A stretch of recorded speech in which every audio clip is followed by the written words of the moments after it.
How many of you, by a show of hands, would be willing to say that you have been waiting for some positive energetic turns in the sky? Anybody? Yeah. I see all those hands. Hi, Thomas Miller on the Fun Astrology Podcast. Let's kick off the week, the last full week of Scorpio, Monday, November 14th. Glad you're with us. Hey, if you don't have plans over the Christmas holiday, I'm going to mention it a few more times here because we need to wrap this up. But if you would like to join us, we are trying to put a trip together. I know everybody's busy during that time, but check out the funastrology.com website at the top. We are getting together. If you do not have plans and want to have a high vibe Christmas, check it out. Oh, we can take a breath, guys. Last full week of Scorpio. Next Tuesday begins Sagittarius season. Woohoo! Let's just go down this list between now and then. And most of it happens this week before next Sunday or before and on next Sunday.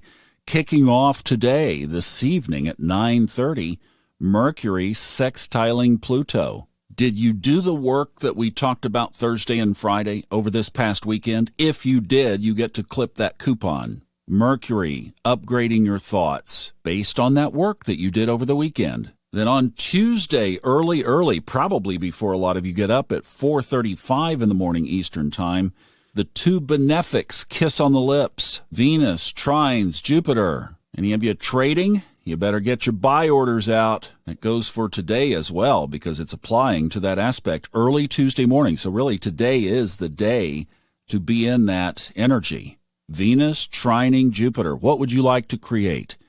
Almost treat this like a new moon energy. Almost, because Jupiter is still in retrograde. And that's another date that we can put on our radar because that Jupiter comes out of retrograde, goes back direct on the 23rd next week. See, lots of shifts going on right now to the positive. Okay, you want another one? Right after that trine with Jupiter.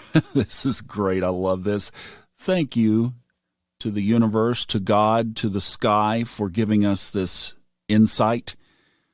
So Venus trines Jupiter tomorrow, and then Venus moves into Jupiter's home sign on Wednesday, Sagittarius. God, have we been looking for that? And the moon enters Virgo. Now, Venus and Virgo are not such great friends, but Virgo gives us that stability when Venus moves into Sagittarius. That's what I'm saying.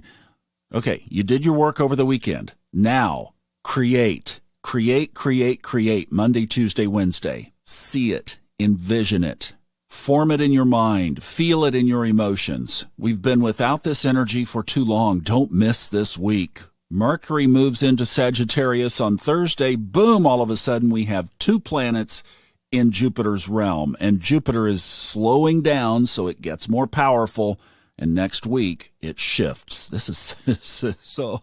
Thank you, Lord, is all I can say.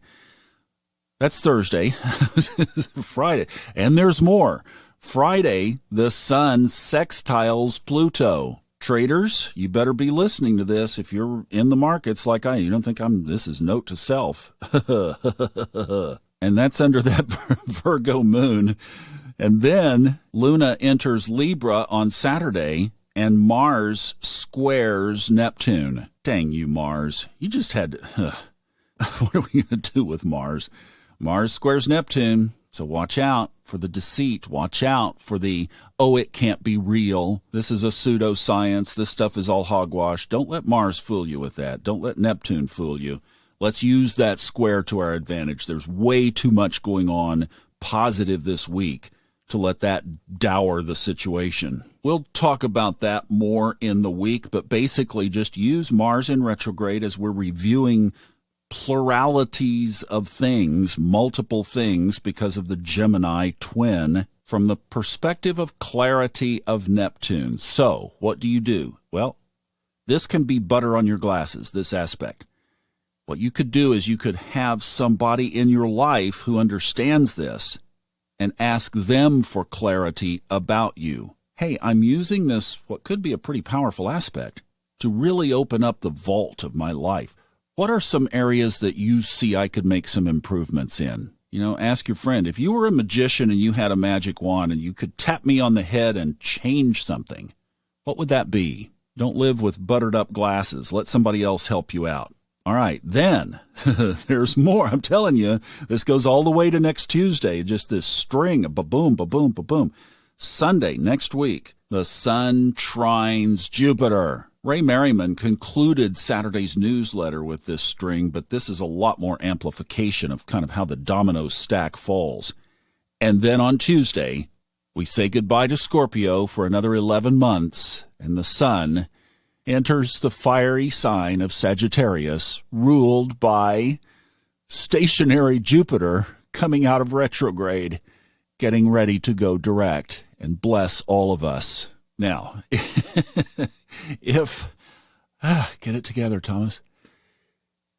If something happens crazy in the world, that is the raunchiest cookbook astrology interpretation that you've ever heard. I just memorialized that. I apologize. But I got to say, from everything that you could synthesize of all of this material in the sky over these next 8 days, this is looking really, really good and very welcome. My prayer is that you are in tune with your energy enough to experience it, to feel it, and to live into it. And that's the best start to a week that we've had in a long, long time. So make some tea, light some sage, and enjoy the moment. And I wish you a blessed day. Sending love from North Carolina. Till tomorrow.